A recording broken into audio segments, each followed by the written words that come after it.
So, Mr. James C. Clad, thank you very much for joining us at the Institute for Cultural Diplomacy. Sure, happy to be here. We have a few questions for you, and we'd like to get your thoughts and opinions on a few issues. Okay. So, first of all, how would you define cultural diplomacy, and how would you say that you used it in your everyday work with the state? I think cultural diplomacy is one of those words that all of us instinctively understand, and yet it's very hard to define it. We know what it's not. It's not military means, it's not traditional statecraft, it's not economic pressure or sanctions. What it is seems to involve something in the nature of people-to-people contact, a sense of respect for other cultural traditions in the world, and most of all an idea that these traditions and a common understanding can improve the prospects for peace and stability. Absolutely. Now, how do I use it is another matter. I don't know. I try to be friendly and outgoing. When I was in the American government and I visited foreign countries, I always tried to be respectful. Simple things like letting others speak first. It's not always an American characteristic. You know, the Americans think we have the answers to everything, and we think, well, listen, 1, 2, 3, 4. So those are small things. Up to the biggest things was try to understand why it might or might not be possible for people to accept a position that we had for cultural reasons. So it was actually a useful tool and a very helpful way to increase our diplomatic success. Absolutely. You have claimed that before working for the state, you have not had much of an experience with Middle Eastern affairs. How did your later experiences shape your view and your perspective? It's a very good question. How did I relate to the Middle East? I grew up in New Zealand. I had worked in Asia for many, many years. So I only came to the Middle East really after 2002.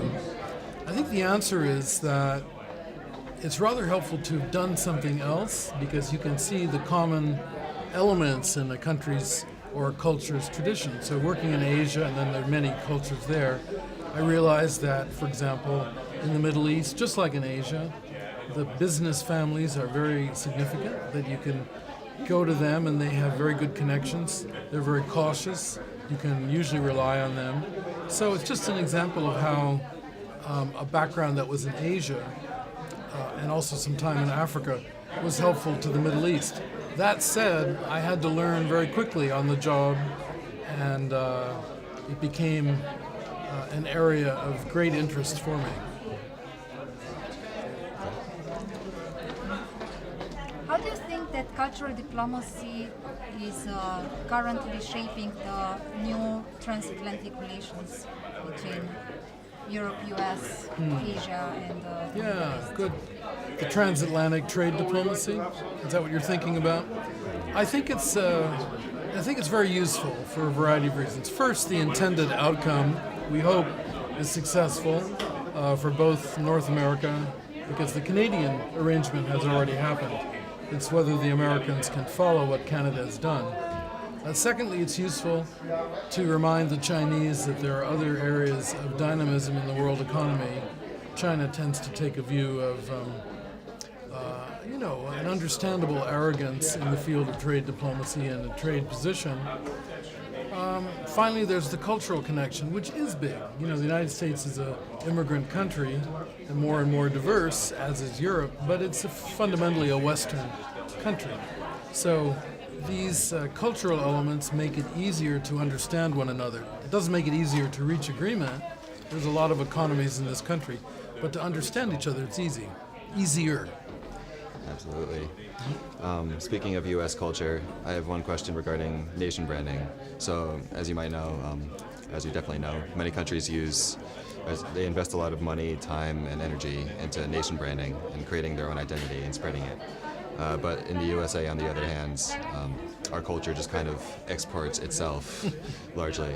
So I was wondering if you kind of see this exportation of culture more as a means of cultural diplomacy, or would you think it would better be described as imperialism culture? No, I don't. I think at any particular time in the world, if you look at the interaction between civilizations and political societies, there's always at least a dominant or several dominant cultures. I mean, look at Rome, look at Greece, in Asia, look at some of the great empires in the Indian subcontinent or in China. And so these things just simply happen. You know, the British were very, very big up to the end of the last century, up to the end of the previous century, 1900s. I don't think the British ever thought about branding. I mean, you think about it, your question's a very contemporary question. It's a marketing question, right? I don't think that we ever should think of branding ourselves. I think it's simplistic.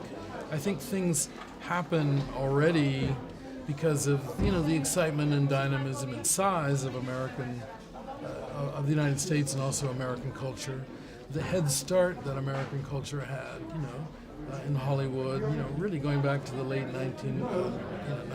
early 1920s and after that. Plus, you know, America exerts a very interesting fascination to people all over the world. I don't think you need to do anything more than just have that.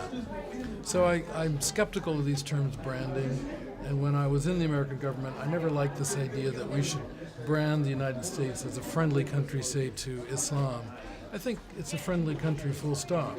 And the minute you start segmenting an audience, you kind of reduce the power of the message. Very valid point. Thank you for your time. It was an honor and privilege to have you Thank here you us very today. much. A real pleasure. Bye-bye. And you too, man. Good luck with your study.